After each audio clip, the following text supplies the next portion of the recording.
Friends, ഞാൻ Jainy Rajan. Grandmas കിച്ചണിലേക്ക് സ്വാഗതം. ഇന്ന് ഞാനിവിടെ തയ്യാറാക്കുന്നത് ഇഡ്ഡലിയുടെയും ദോശയുടെയും ഒക്കെ കൂടെ കഴിക്കാൻ പറ്റിയ നല്ലൊരു ചമ്മന്തിപ്പൊടിയാണ്. ഈ വീഡിയോയിലേക്ക് കടക്കുന്നതിന് മുൻപ് നിങ്ങൾ ആദ്യമായിട്ടാണ് ഈ ചാനൽ കാണുന്നതെങ്കിൽ ചാനൽ സബ്സ്ക്രൈബ് ചെയ്യണം, ബെൽ ഐക്കൺ കൂടി ഒന്ന് എനേബിൾ ചെയ്യണം. അപ്പോൾ നിങ്ങൾക്ക് ഞങ്ങളിടുന്ന വീഡിയോകൾ നോട്ടിഫിക്കേഷനായിട്ട് ലഭിക്കും. ഇനി നമുക്ക് വീഡിയോയിലേക്ക് കിടക്കാം. ചമ്മന്തിപ്പൊടി ഉണ്ടാക്കുന്നതിന് വേണ്ട സാധനങ്ങൾ: ഇത് കുറച്ച് പൊട്ടുകടലയാണ്. ഞാൻ എടുത്തിരിക്കുന്നത് ഇങ്ങനെയുള്ളൊരു പാത്രമാണ്.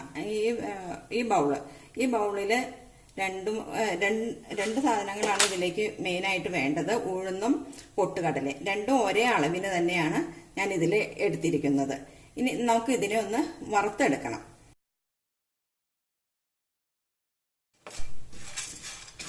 പൊട്ടുകടലയുടെ നിറം മാറണ പോലെ ഒന്നും വറുക്കരുത്. ചെറിയ പച്ച മണം ഒന്ന് മാറി കിട്ടാൻ പാകത്തിന് ആണ് വറുത്തെടുക്കേണ്ടത്. ഒരെണ്ണം എടുത്തൊന്ന് കടിച്ച് നോക്കിയാൽ അറിയാം. ഏകദേശം നമുക്കിപ്പോൾ പാകത്തിനായിട്ടുണ്ട്.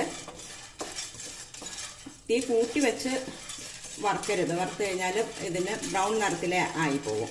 തീ കുറച്ച് വെച്ചിട്ടാണ് എടുക്കാൻ പാടുള്ളൂ. ഇതിൽ വറുത്തത് ഇത് മതി. പൊട്ടുകടല വറുത്ത് മാറ്റി വെച്ചിട്ടുണ്ട്. ഇനി നമുക്ക് ഈ ഉഴുന്നിനെ വറുത്തെടുക്കാം.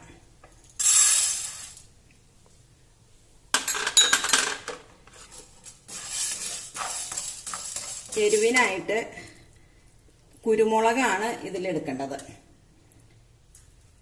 ഒരു ചെറിയ ടീസ്പൂൺ കുരുമുളക്, ഇത്രയും മതി. അത് നമുക്ക് എരിവിനൊക്കെ അനുസരിച്ച് ഇടാം. അധികം ചമ്മന്തിപ്പൊടി ആകുമ്പോൾ ഒത്തിരി എരിവിന്റെ ആവശ്യമില്ല. ദോശയുടെയൊക്കെ കൂടെ കഴിക്കാനുള്ളതല്ലേ, അപ്പോൾ ഒരുപാട് എരിവിന്റെ ആവശ്യമൊന്നുമില്ല. അപ്പോൾ ഈ കുരുമുളകും കൂടെ ഈ ഉഴുന്നിന്റെ കൂടെ ഇട്ട് കൊടുത്തേക്കാം. പിന്നെ നമുക്ക് വേണ്ടത് ഒരു 2 തണ്ട് വേപ്പിലയാണ്. 2-3 തണ്ട് വേപ്പില എടുത്തിട്ടുണ്ട്. ഇത്രയും ഇട്ട് കൊടുക്കാം. ഈ വേപ്പിലയും ഈ ഉഴുന്നിന്റെ കൂടെ ഇട്ട് നമുക്ക് വറുത്തെടുക്കാം. ഇതിന് എണ്ണയൊന്നും ആവശ്യമില്ല. ഇത് വറക്കാൻ എടുക്കുന്ന സമയത്തൊന്നും എണ്ണയുടെ ഒന്നും ആവശ്യം വരണില്ല.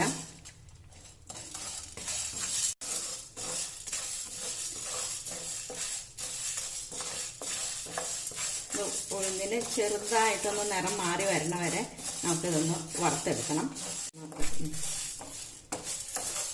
നമ്മുടെ ഉഴുന്ന് ആവശ്യത്തിന് വെന്തിട്ടുണ്ട്. ഇത്രയും നിറമൊക്കെ വന്നാൽ മതി. ഇനി നമുക്ക് തീ ഓഫ് ചെയ്യാം. ചെറുതായിട്ടൊന്ന് ചൂടാറണം, എന്നിട്ട് വേണം മിക്സിയിലിട്ട് പൊടിക്കാനായിട്ട്.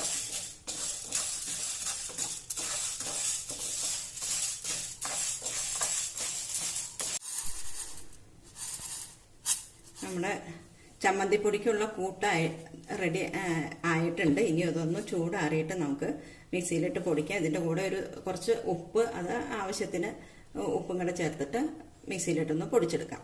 ഇനി നമുക്ക് ഇത് മിക്സിയുടെ ബൗളിലേക്ക് ഇടാം. അപ്പം ബൗള് ശരിക്കും തുടച്ച് അതിൽ അല്പം പോലും ഈർപ്പം ഇല്ലാത്ത വിധത്തിൽ തുടച്ചെടുക്കണം. എന്നാലാണ് ഇത് നമുക്ക് കുറച്ച് ദിവസത്തേക്കെങ്കിലും ഇരിക്കുള്ളൂ. അല്ലെങ്കിൽ പെട്ടെന്ന് തന്നെ അത് കേടായി പോകും. അപ്പം നിങ്ങളൊക്കെ ചെയ്യുമ്പോൾ ശരിക്കും ആ ഈർപ്പം ഇല്ലാത്ത രീതിയിൽ നന്നായിട്ട് ബൗളൊക്കെ തുടച്ചെടുത്തിട്ട് വേണം ഇത് ചെയ്യാനായിട്ട്. എന്നിട്ട് ഒരു എയർ ടൈറ്റ് ആയിട്ടുള്ളൊരു കണ്ടെയ്നറിൽ ഇട്ട് അടച്ചു വെച്ച് കഴിഞ്ഞാൽ നമുക്ക് കുറച്ച് നാളത്തേക്കൊക്കെ ഇത് നമുക്ക് നന്നായിട്ട് ഉപയോഗിക്കാൻ പറ്റുന്ന ഒരു ചമ്മന്തിപ്പൊടിയാണ്. ആവശ്യത്തിന് ഉപ്പും കൂടെ ചേർത്തിട്ട് ഇത് നമുക്ക് പൊടിച്ചെടുക്കാം. നമ്മുടെ ചമ്മന്തിപ്പൊടി റെഡി ആയിട്ടുണ്ട്. ഇത് നല്ല പാകത്തിന് പൊടിഞ്ഞ് ചെറുതായിട്ടൊരു തരിതരി ഉണ്ട്. അങ്ങനെ ഇരിക്കണം, അതാണ് നല്ലത്. എനിക്ക് ഒക്കെ ഇഷ്ടം അങ്ങനത്തെയാണ്. ഇനി നന്നായിട്ട് അങ്ങോട്ട് പൊടിഞ്ഞ് പൊടി പോലെ വരണം എന്നുള്ളവർ ഒന്നും കൂടെ ഒന്ന് പൊടിച്ചെടുത്താൽ മതി. ഇത് നമുക്ക് വേണമെങ്കിൽ ദോശയൊക്കെ ഉണ്ടാക്കുമ്പോൾ അതിൻ്റെ മുകളിൽ ഒന്ന് കുറച്ചിങ്ങനെ വിതറി അങ്ങനെ വേണമെങ്കിലും എടുക്കാവുന്നതാണ്. ഇനി ഇത് ദോശയുടെ ഇഡ്ഡലിയുടെ കൂടെയൊക്കെ എടുക്കുമ്പോൾ ചെയ്യേണ്ടത്, ചിലർക്ക് ഇതിങ്ങനെ തന്നെ പൊടിയായിട്ട് തന്നെ ഇരിക്കുമ്പോൾ ചിലർക്ക് ഇഷ്ടമല്ല. അപ്പോൾ അങ്ങനെയാണെങ്കിൽ അതൊരു കുറച്ചെടുത്തിട്ട് അതിലേക്ക് ഒത്തിരി വെളിച്ചെണ്ണ ഒഴിച്ച് കുഴച്ച് ഉപയോഗിക്കാം. നമ്മുടെ ചമ്മന്തിപ്പൊടി ഇവിടെ റെഡി ആയിട്ടുണ്ട്. ഇത് ദോശയുടെ കൂടെ ഇഡ്ഡലിയുടെ കൂടെയൊക്കെ കഴിക്കാൻ നല്ലതാണ്. ഈ വീഡിയോ നിങ്ങൾക്ക് ഇഷ്ടപ്പെട്ടെങ്കിൽ ലൈക്ക് ചെയ്യണം, സബ്സ്ക്രൈബ് ചെയ്യാൻ മറക്കരുത്. വീഡിയോ കണ്ടതിന് നന്ദി. ഇനി അടുത്ത റെസിപ്പിയുമായി നമുക്ക് വീണ്ടും കാണാം.